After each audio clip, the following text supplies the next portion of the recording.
Game over. New successful test of Elon Musk's Starlink. The billionaire CEO of SpaceX is putting satellites into orbit in the hopes of reaching as many people as possible with high-speed broadband internet. When you think of Elon Musk, you probably think of his electric car company Tesla and space exploration company SpaceX. You might only recognize him as one of the world's wealthiest people. Musk's Starlink initiative, which seeks to offer internet connections to practically anybody on the Earth via an expanding network of private satellites orbiting overhead, may be less familiar to you. Starlink's growth appears to be advancing in 2021, following years of development within SpaceX. The project exceeded 1,000 satellites transported into orbit in January, following almost 3 years of successful launches. SpaceX stated the number was over 1,800 in June. This is a significant step forward in terms of internet availability. Millions of people have been left behind for far too long, and now we're about to see that change. We've all seen what Tesla has done to the auto sector. SpaceX is making changes in the aerospace industry, and Starlink will do the same on the internet. You must be aware of the fundamentals of Starlink. It's a satellite-based broadband internet service, which means the internet is delivered via a floating box in space rather than a wire in your wall or a massive tower on the ground near you. The internet in space isn't a new concept. Anyone who's used this service knows that this type of Wi-Fi connection is objectively bad, so why would Starlink be any different? Current satellite internet companies place their satellites in geostationary orbit. This is by far the most straightforward method of putting something into space, because a satellite will always be in the same position relative to the Earth's surface. You will always know where it is. It's too high up to be concerned about it, and it's never at risk of deorbiting and coming back down. The orbit level places the satellites at a height of 23,000 miles above the Earth's equator, which is relatively high, so the internet connection might dwindle. Starlink, on the other hand, places their space boxes in low Earth orbit. That means the satellites are around 340 miles above the surface, much lower than the Wi-Fi satellites. The reduction in distance alone would make the service far superior to anything else on the market. There are about 1,400 operational satellites in the Starlink constellation.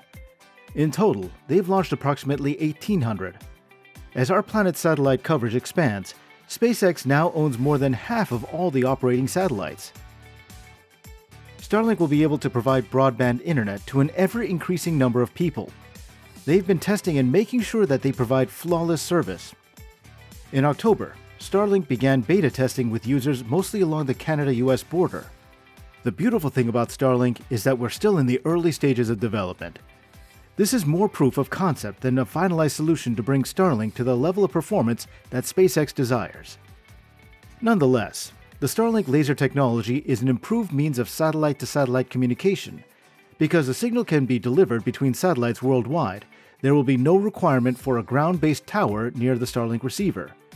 The signal will move at the speed of light thanks to laser communication. Well, there's one more piece of news.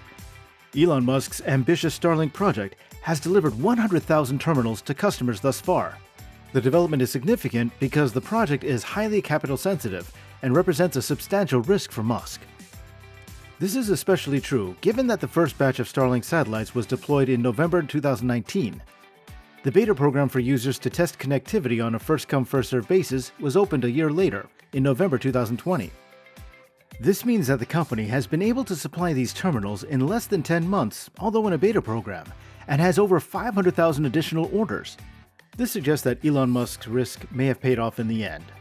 However, given that batches of satellites for the project were launched in short succession by SpaceX's own Falcon 9 rocket, the service's rapid success is not entirely surprising. This eliminated the need for the corporation to rely on third-party organizations to launch the satellites, which is a crucial tactic employed by Elon Musk's SpaceX. Another reason for the service's rapid success is that most of its customers live in remote or rural locations, which is a key target population for Starlink. People in these places appear eager to try out Starlink's service, which promises to offer them extremely fast internet speeds. However, the service is still in its early stages of development and is likely to grow in popularity over time. In addition, the number of nations it services is growing. However, there are some concerns about the emerging internet service. Members of the scientific community have raised concerns over the influence of Starlink's low Earth orbit satellites on night sky vision. Meanwhile, Starlink's competitors have taken notice of the company's success, resulting in a whirlwind of regulatory disputes and attempts to restrict Musk's progress.